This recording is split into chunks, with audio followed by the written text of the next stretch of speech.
The sun hadn't yet broken the horizon when Luke Carson swung his saddle over the back of his chestnut horse, Jasper. The world around him was still half asleep, caught between darkness and dawn.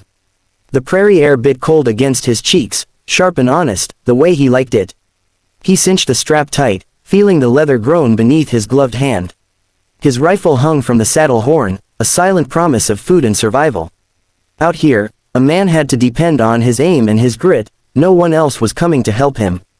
He went hunting because he needed meat, but truth be told, it was more than hunger that drove him out each morning. The long days on the ranch were empty now, the laughter that once filled the small house gone with the woman he'd buried 2 winters ago. Emma, even the sound of her name echoed like a prayer inside his chest. She'd been his anchor, and when the fever took her, the silence that followed was worse than any storm he'd ever ridden through. The nights had grown longer since then, and the mornings colder. He guided Jasper through the open scrubland, where the brittle grass bowed low under the weight of frost. The air smelled of cedar and dust. Beyond the ridges, the world seemed to stretch into forever. It was peaceful, but there was an ache in that peace, a kind of loneliness that sank into a man's bones. Luke rode toward the canyon, where the deer liked to drink from the creek bed before the sun climbed too high. Folks called it Dead Man's Gulch, a place whispered about in saloons and around campfires. They said ghosts wandered there, Apache ghosts mostly, restless and angry. Luke had never been one for superstition, but he respected what the land held. It had seen too much blood, too many wars. The canyon opened up before him, wide and quiet, its red walls catching the first gold of sunrise. He dismounted, letting Jasper drink from the shallow stream. He crouched, listening, waiting for the kind of sound that told a hunter life was near. But what came instead was wrong. It was faint at first, like the whimper of an injured animal, but it wasn't animal. It was human. He straightened, heart thudding once, twice, before instinct sent him moving toward the sound. The cry came again, soft, strained, full of pain. He pushed through sagebrush, stepping carefully over the rocks until he saw her. She lay half buried in the dust, her skin streaked with blood and dirt, her breathing shallow. A young woman, barely more than 20. Her dress, made of deerskin and beads, was torn across the shoulder. A makeshift bandage wrapped around her upper arm was soaked through dark red. Her hair spilled out like black water across the earth, tangled and matted. Luke froze. She was Apache. He'd seen enough war to know what that meant. The treaty had settled things, but hatred didn't sign papers. Out here, the line between peace and killing was thinner than a whisper. Every rancher, every settler still looked at the Apache as enemies. He knelt down slowly, careful not to startle her. Her eyes fluttered open, gray-brown, wide and wild with fear. For a heartbeat, they locked onto his. "Please," she rasped, her voice cracked and dry. "Help me," he swallowed, torn between the law he knew and the heart he couldn't silence.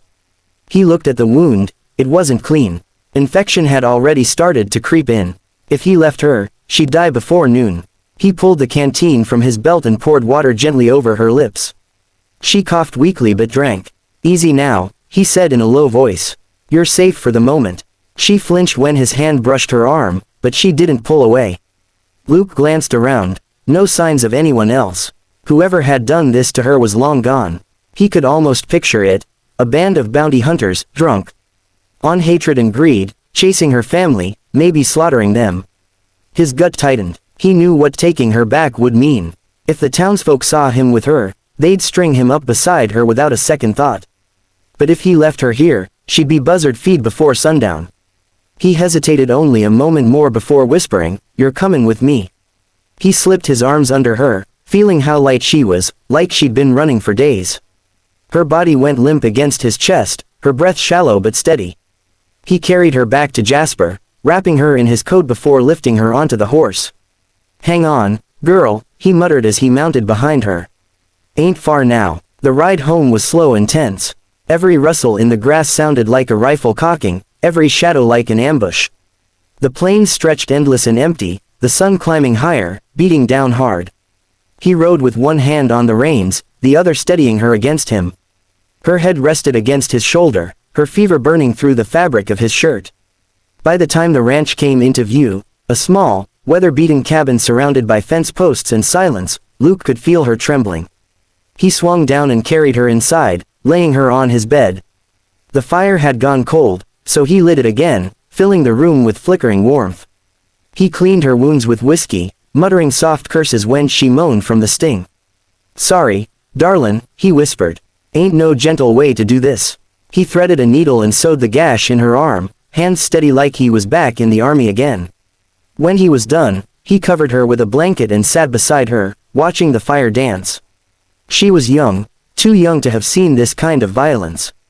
The beaded necklace at her throat caught the light, and he wondered if it had belonged to her mother, or maybe her sister. He didn't sleep that night. He couldn't. Every sound outside made him reach for his rifle, afraid someone had followed him.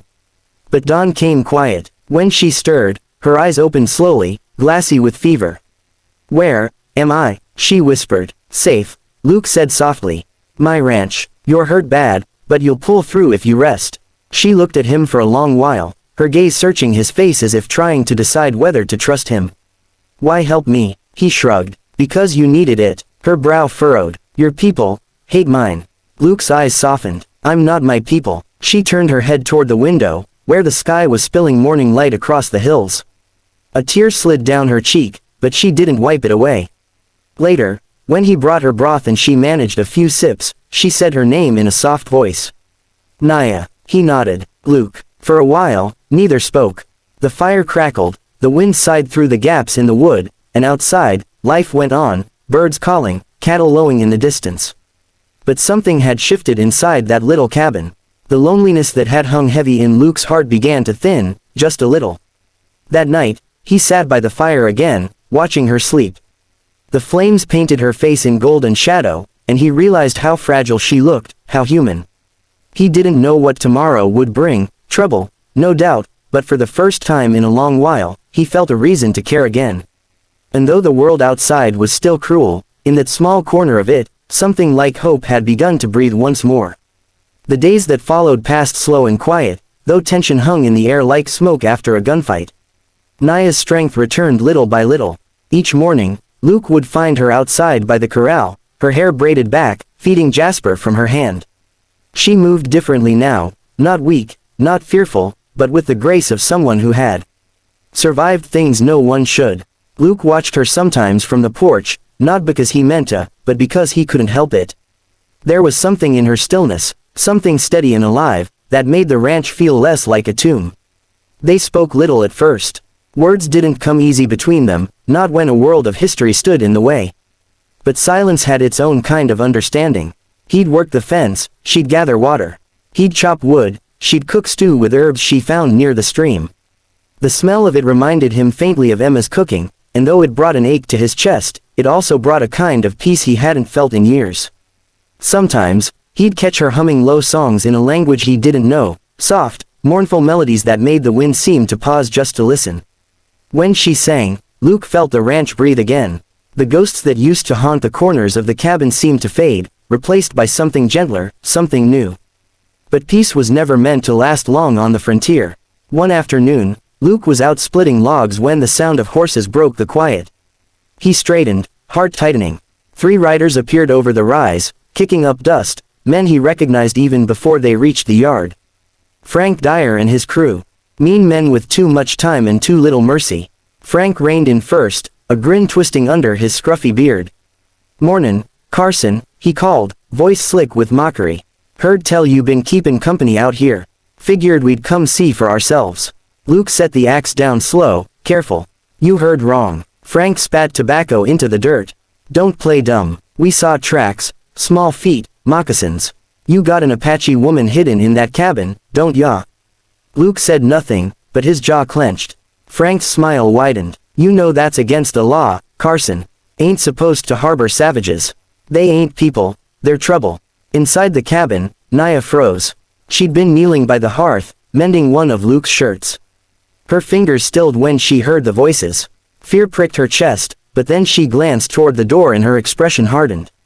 She'd been hunted before. She knew the sound of men like Frank, all hate, no heart. Luke stepped forward, boots grinding against the earth. "Ain't none of your business what happens on my land."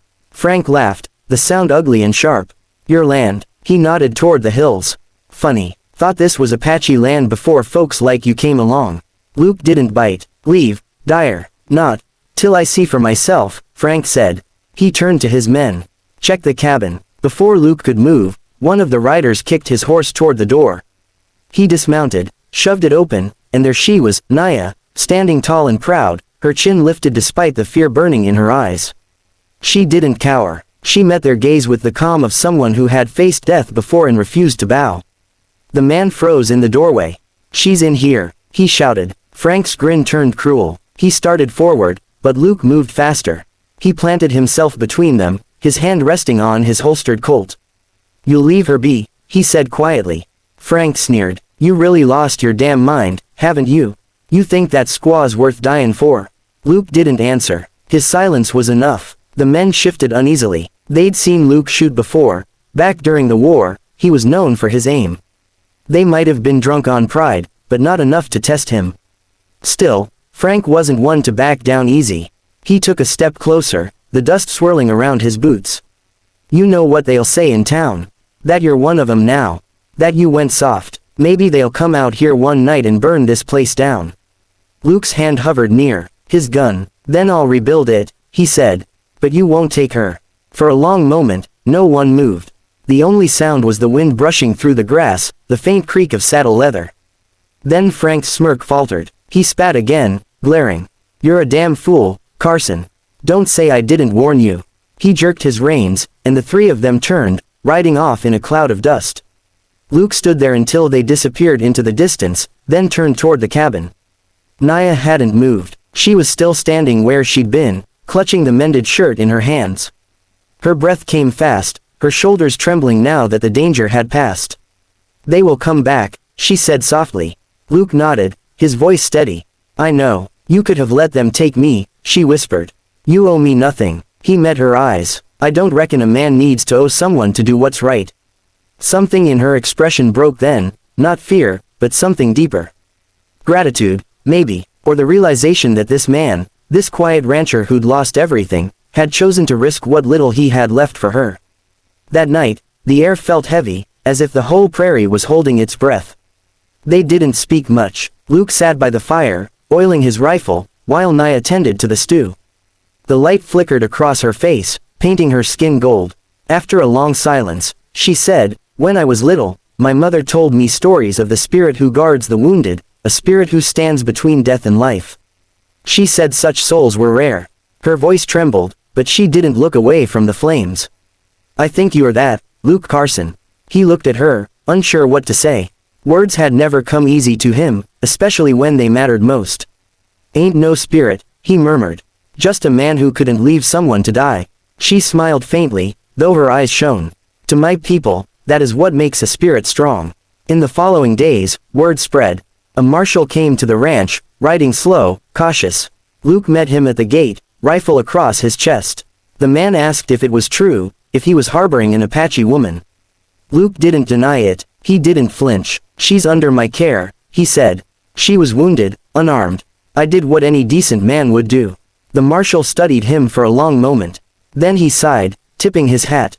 "These are strange times, Carson. I'll pretend I didn't ride out this way."